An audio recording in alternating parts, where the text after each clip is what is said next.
Pushkin.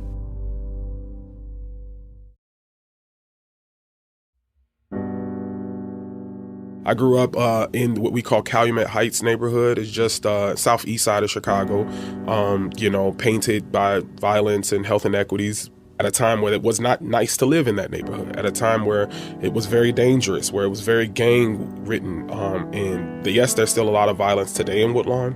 Nothing like just 20 years ago when I was a child growing up in these neighborhoods and having to watch out for myself. On a cold and rainy winter's day, I went to Chicago to see a young man named Abdullah Pratt. Big beard, thick black plastic glasses, built like a linebacker. What was your path? When did you decide you wanted to go into medicine, and when did you decide you wanted to pick emergency medicine? So I think I wanted to be a doctor since the time that I was a child. I remember having the Fisher-Price bag at Christmas and, being 3-4 years old and stuff. I grew up in the museums. So the Museum of Science and Industry was a sanctuary for me as a child. The Shedd Aquarium, I did my first dissection of a squid at the age of like 7 or 8. Those things fueled a passion for science, a passion for anatomy, and after growing up in a completely 100% African-American community, I was in programs where I'd be the only African-American, but I was winning awards for being the best. So it taught me that I could compete and that I could make change. And when I was a senior in high school, I was working as a temp deliverer of grants at on UChicago's campus. Really good job. I was making like $17 an hour for that summer. Yeah, it was for high school. I did not make so. Oh, man. I didn't make that much money again until I was a doctor. So that just lets you know how that works.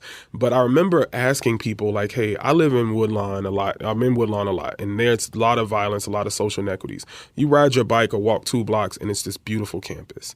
But you go to ask these heads of departments, hey, who's here fighting for the little people 2 blocks away where my family is? Who is here who cares about them and who's doing something? I want to meet them. I want to ask them these questions about why more isn't happening. And a couple of these heads of departments literally looked me in the face and said, young man, maybe you're the answer to the questions that you have. Maybe you have to take on the burden of sacrificing and making yourself into the type of candidate that can qualify to get here. Go get that 3.9 GPA, no excuses. Go fight for your community, learn about the issues, and do it.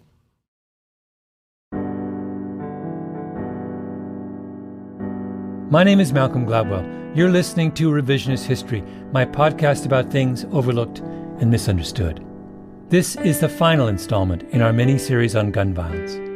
It's about a young man who grew up in one of the most dangerous communities in America, became an emergency room doctor, and decided to stay in the same neighborhood where he grew up.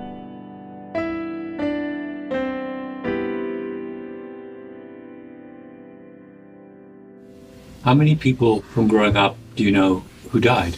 I rank them by closeness to me, because if I said everybody, it'd probably be like in the 30s, 40s. But yeah, seriously, if everyone that I knew, talked with, shared time with at some point. So I really keep it to close friends, right? So if I say close friends, people who I still have the text messages in my phone, people who I know their family members, their mothers, their fathers, prior to all of this, 15 friends. My older brother, is the one family member.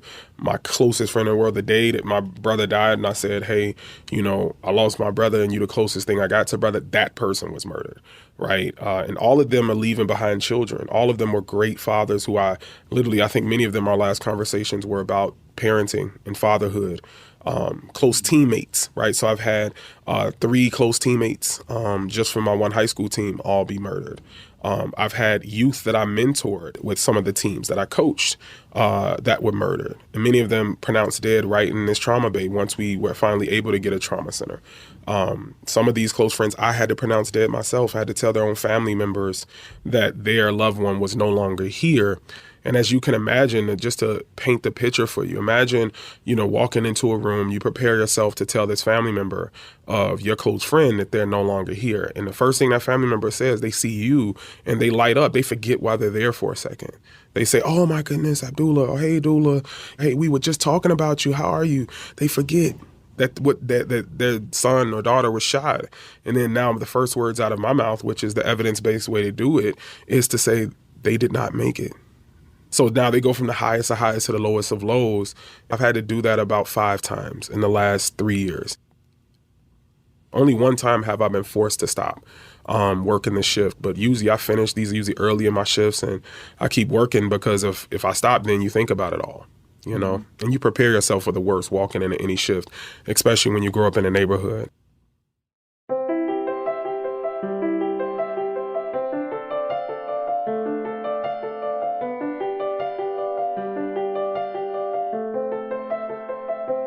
A few years ago, I did an episode of Revisionist History called The Standard Case, where I interviewed a Catholic priest named James Martin.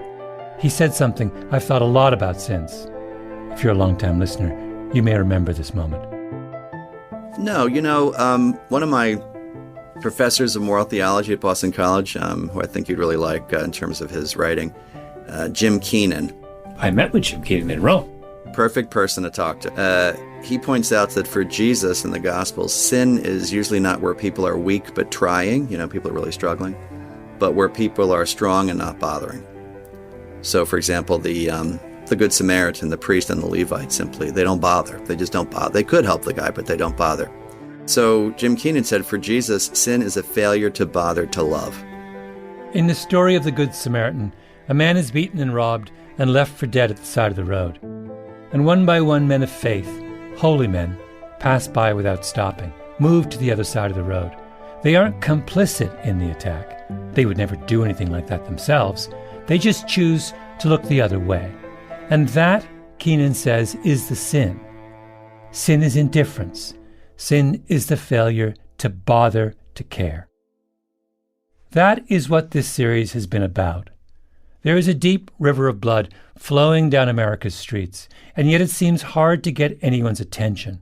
The first 2 episodes of this series were about the Supreme Court's ruling in the Bruen case, where the court said that New York State's handgun licensing law was unconstitutional, and in their decision spent more time talking about the 17th century than the 21st century.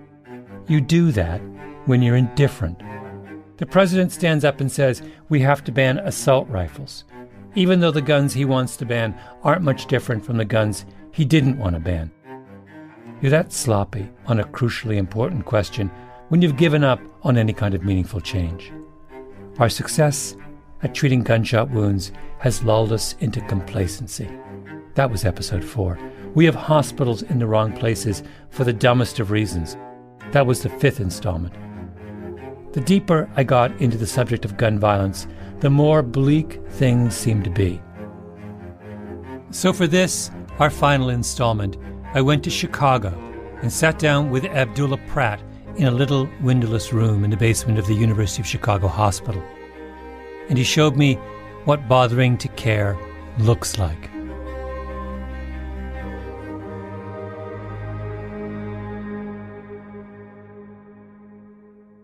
And unfortunately, that was the last words my brother told me before he was murdered, is looking at me being a first-year medical student at UChicago, he reiterated that.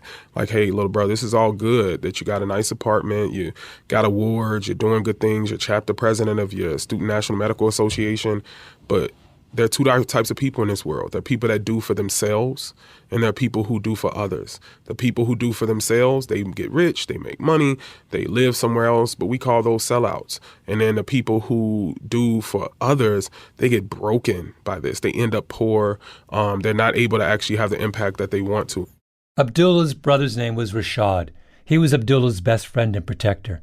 He was killed when he tried to stop some kids from stealing a car.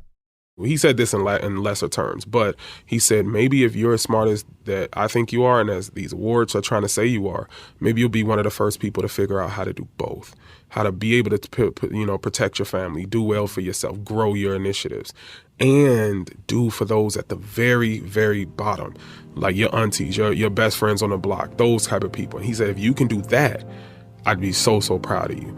And to this day, I'm still trying to figure that out. I feel like I'm still that second type of person who's given and still hasn't figured it out, but that's what keeps me fighting.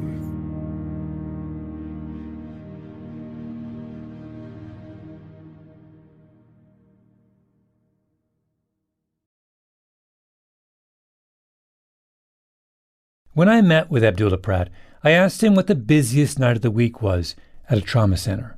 He said, weekends, of course, and holidays when people have been drinking a lot. This most recent month, the night before Martin Luther King's holiday was one of the worst trauma nights I've ever had. You're talking about I think I had 6 people pronounced dead from violence all in a night. A few more that made it to the operating room, very critical injuries. That's a Sunday night in January that's happening. The day before Martin Luther King's birthday, literally hours into the day of Martin Luther King's birthday is a big surprise. People dead pronounced dead? Yeah. If my memory serves me right, it may have been more. Did you hear about what happened the night before Martin Luther King Day on the south side of Chicago? I didn't. Now, if that had been a mass shooting, we all might have heard about that. Mass shootings seem to be the one part of the gun violence epidemic that still grab all of our attention, for good reason. But there are roughly 20,000 Americans murdered by guns in a typical year. And of that 20,000, only a few hundred die in mass shooting incidents. It's a very small part of the problem. If you could wave a magic wand and end all mass shootings tomorrow, the people who work in trauma centers say they wouldn't notice the difference. And if we want to be cynical, or maybe just realistic, we should admit to ourselves that paying so much attention to the smallest part of the problem is a form of indifference. It's changing the subject. The thing that struck me about Abdullah Pratt is that he refused to change the subject. What guns are they using? All of them. So everything from the 9mm, the Glock 40s, which are very convenient. A lot of them like the Glocks. Unfortunately, Glocks don't have safeties on them. So when those guys who are shooting themselves, that's how that's happening. Many times it's with the Glocks. There used to be a day where everybody liked the revolvers because the shells didn't fall. And so you had less evidence, but now they don't care about evidence. The lack of conviction rate of murders, they don't care. Many people are killing people broad daylight with no mask on and literally daring people to hop on the stand and testify against them. And of course, no one does because we can't assure protection for those people. They still have to live a life. They still have to exist in the neighborhood. You're not going to put 24-hour protection on them. The kids were fitting something called a switch on the back of their handguns, a little plastic device you can buy on the internet that makes the gun fire much faster. A handgun is hard to aim at the best of times. With a switch, it's almost impossible to control. I think there's a lot more brazenness of how these murders are happening, a lot less care for collateral damage. So you're looking at people and normally, and you can watch the videos. You can find these videos easily on YouTube or on, social media of different aspects, but you see these surveillance and the people literally just standing over someone, shooting until the gun just doesn't even, until that person just stops moving or the gun jams or something like that. He said that when he was growing up, a lot of the violence he saw around him was gang-related, turf battles, business disputes over drugs that turned violent. But what he's seeing now is much worse. It's much more interpersonal, meaning that you can trace many of these beefs between local factions down to 1 or 2 murders that happened years ago, 10 years ago, when they were children, when they were 13, 14, and that unaddressed trauma of you losing your friend at 14 or 15 causes you to snap in a way that if you don't have the right support system and you have access to firearms, you become that menace. You become that person. Admittingly, these are words they use, the super savages, the vultures. These are words that are coined by the youth themselves to describe themselves in this manner. And now you have a tit for tat. I go kill your cousin. You come kill my brother. I go kill 2 of your friends. You come kill this person. And it literally goes on and on. We're talking about 2, 3, 4 block territories. We're not talking about whole sides of the cities that are dominated by a cartel or a gang. We're literally talking about, yelling distance. If I can't hear you call, that means you're not in my set. If I scream out my front window. And you ask them, how did you get here? And they'll tell you, you don't know. Well, how can we help stop this? Ain't no stopping this. They killed my friend, my cousin, my brother. I'm not stopping till I'm dead. And so you have high at-risk, deeply entrenched youth who are going through these things, who have been traumatized, and their value for life is diminished. And they say things like, well, nobody cared when my brother was killed. Who was there to help me? So why should I care about me killing your brother? Now everybody's life doesn't matter. Now you go rob someone and some innocent person gets shot. Nobody cared when my auntie got shot. She got shot just walking from the Save-A-Lot store into her apartment one day. Nobody cared about that. My cousins don't even have a mother anymore. So why should I care what happens to this lady? And it's hard to combat that.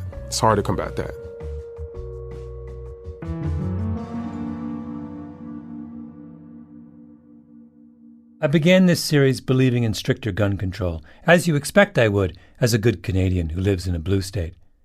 Background checks, licenses, age limits, sensitive place laws, on and on.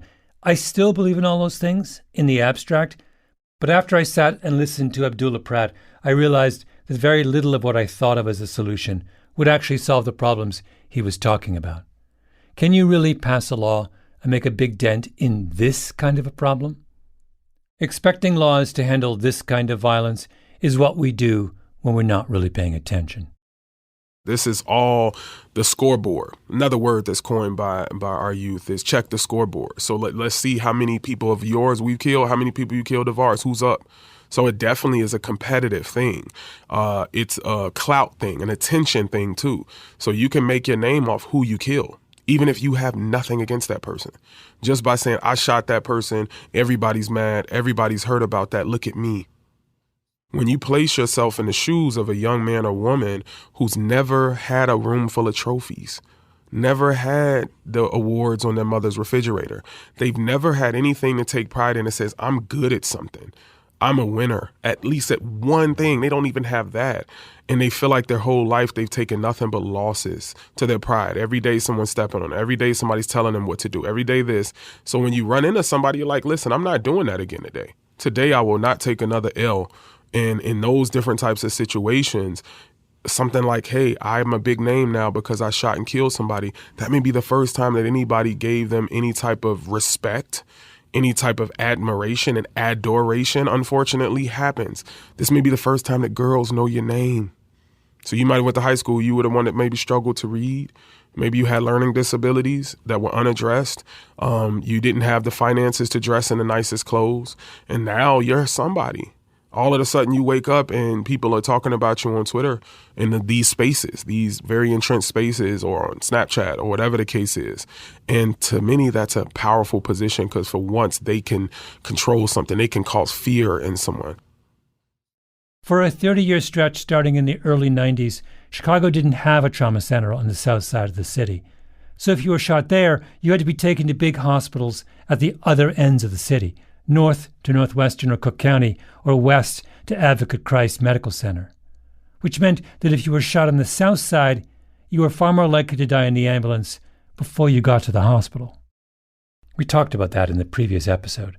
Abdullah Pratt was a big part of the fight to finally open a trauma center on the south side. And during that battle, one case hit him hard: the shooting of a young man named OTF Newski. And I didn't know this at the time, but there was a big scene gathered also not too far from where I grew up. And there were people standing around yelling at the police saying, why aren't you helping them? Why aren't you helping them? And this young man, I can remember driving past slowly as I get past the crowd and just seeing him gasping for air, blood all over the place, nobody helping, yellow tape starting to be put up. And I remember that just hit me heavily. And it was that day that I found out that there was a law that says that if there's an active shooter event going on or the scene hasn't been secured, the police do not allow ambulances in to help. And that's what also galvanized what myself, my MedKeep team does to try to train lay bystanders, not only in how to deal with these gunshot wounds, but also in the laws that allow them, the Good Samaritan Act, the innocent bystander laws that protect them from prosecution for trying to help if they're earnestly trying to help. And we trained over 7,000 youth in Chicago South Side in areas that had no other trainings like this going on. Trained 7,000 youth. young people in the south side of Chicago, basically about how to handle a gunshot wound before help comes. Yeah, those things, those memories are etched into my mind almost as clear as my brother's, the memory of seeing him being pulled out of his truck the day he died. So when you look at it that way and you look at the potential, those young men would have been 26, 7 now. They would have been coming into their own, maybe helping stop violence. As he talked, he was on his way over to a school not far away, Dulles Elementary, to do one of those training sessions, this time with a group of fourth graders. Yeah, it's in the heart of Parkway Gardens, a.k.a. DeWick, a.k.a. O Block, right? The most notorious project housing still standing in Chicago. And we'll be there. We're going to teach them actually how to deal with gunshot wounds and do CPR. When I first get there for them, what it's going to be like is them, number one, saying, hey, who we are, this is a sensitive moment. But we asked them, how many of you all have lost a loved one, a father, mother, brother to gun violence? When we've asked that school before, 100% of their hands go up, and that's 100%. Rare. So for these fourth graders, they're going to be ask that. These hands go up. I'll show you the pictures and videos of it happening. Usually we get like 50%, 60%, and that's high. That's extremely high. But when it's 100% of the hands that go up and they can name, oh, it was my brother, it was my sister, it was my father, it was both my uncles. When it's like that, now we're going to say, well, we're here today to help you all know what to do in that situation. How many of you all, if you knew something about how to help them, would have helped? And then 100% of those hands go up. So we stitch it together. He's teaching the kids how to be first responders, to do what they can do before the ambulance arrives. And then we teach them the ABCs, really simple. A means alert 911. Call 911, tell them you need an ambulance, what's happened, where you are, and importantly, that the shooter has left the scene. So that's A. B stands for bleeding. Find the bleeding. So now you have to see what's injured. So if that means ripping open a pants leg or a shirt or something like that to find the hole, it's important, because if you start putting tourniquets and holding pressure on a hole and that's not where the hole actually is, you're actually not even helping them, and you could be creating more harm for the person. So then the next thing is C, which is compress the wound. Compress the bleeding wound, teaching them how to place tourniquets and things, and being practical to say you're probably not going to have a tourniquet. You're probably not going to have gauze. So this is how you use a tampon, right? It was meant to go into holes and soak up blood. For the young men, you probably never seen this unless you were playing in your sister's drawer or something, but we'll teach you how to use this, because this is probably going to be at your fingertips. You know, maxi pads and absorptor pads are going to be at your fingertips. That's what you need. You need to be able to pack these wounds to help absorb, to give this person time. And so we try to keep it simple. We're not trying to teach them how to be a trauma surgeon. We're trying to get them to feel confident enough to act, do something, call 911 early, sit there with the person, and then 911 will actually walk you through these things. In this past summer, we actually had a young lady, a young Latina lady who, one of my best students, and she came to me week 2, and she's like, Dr. Pratt, I need a new kit. I'm like, girl, you lost your kit already? I'm like, okay, I'll go get you a new kit. She's like, no, I didn't lose it. I promise, I didn't lose it. I said, what happened? She said, I had to use it. And I was like, well, what do you mean you had to use it? She was like, oh man, they shot someone right in front of my house. She, I got it on video. She shows me the video. She did everything right. She took the time to watch the people leave. She calls 911 on the way out. She goes and gets her kit that we had just given her days before that. And then the police come right on time, and they're like, you can't be here, you need to move. And she's like, no, there's a law that says that I can be here and help, and I have the kid, and I don't want to see him die. And they're like, we'll compromise. We'll take the kit. We'll make sure we use it. We just don't want you in harm's way. You can stand off to the side. And literally she has the pictures and videos of them using everything in that kit, to the tourniquets, the gauze, the everything, strewn out, used. And so of course she got her another kit. And I was so proud of her for being able to, this young lady was either 16 or 17. She wasn't even a senior yet. So this was like a sophomore, junior. This is nuts. Yeah. In the streets of Chicago, an ER doctor who has lost 15 close friends and his older brother to gun violence is going out to local elementary schools on his afternoon off and teaching fourth graders how to stabilize a gunshot wound. This is what it means to bother to care. Abdullah Pratt doesn't turn his back on where he's from or hide behind a wall of indifference or change the subject. He sees a river of blood and he says, maybe there's something I can do right now to stem the tide. Do I know what the equivalent act is for the rest of us who don't live in the middle of the crisis? I don't. But we can at least start by acknowledging that Abdullah Pratt's Chicago is also our Chicago. Our country, our flesh and blood. We live here too.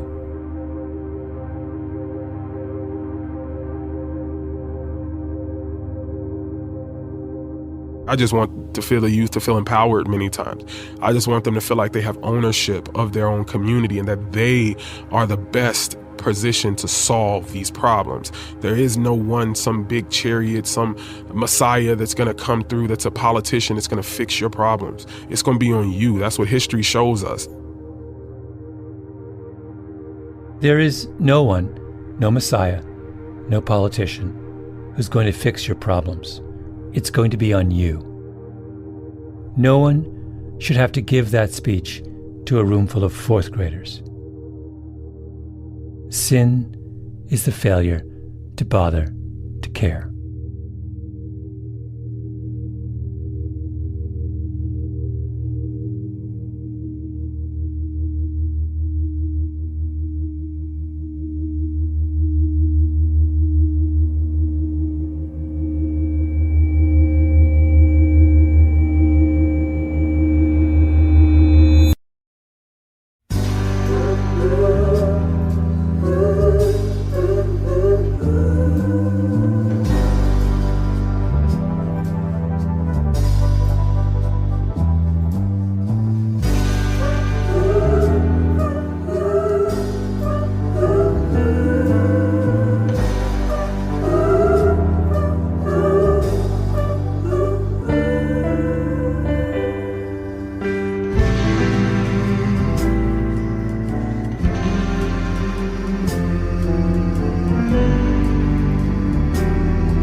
Our Revisionist History Guns series was produced by Jacob Smith, Ben Nadaf Haffrey, Kiara Powell, Tali Emlin, and Lee Mengistu. We were edited by Peter Clowney and Julia Barton, fact-checking by Arthur Gompertz and Cashel Williams, mastering by Flawn Williams, engineering by Nina Lawrence. I'm Malcolm Gladwell.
The vocalists you heard at the end of this episode were Gabrielle Cavassa, Grace Gibson, Sari Jordan, and Lewis Corder. It was recorded at Artisound Production, produced by Keenan McRae, choral arrangements by Luis Guerra, drums by Mike Longoria, all other instruments played by Luis Guerra. Music for this series written, arranged, and produced by Luis Guerra. Special guests include Mike Longoria, Jimmy Messer, and Kamal Humphrey. Samples were cleared by L. Chapulin Music. Additional mixing and mastering at P&L Records. Special thanks to John Meistus for connecting the New Orleans-based choir Voices of Artisound with the team at Revisionist History.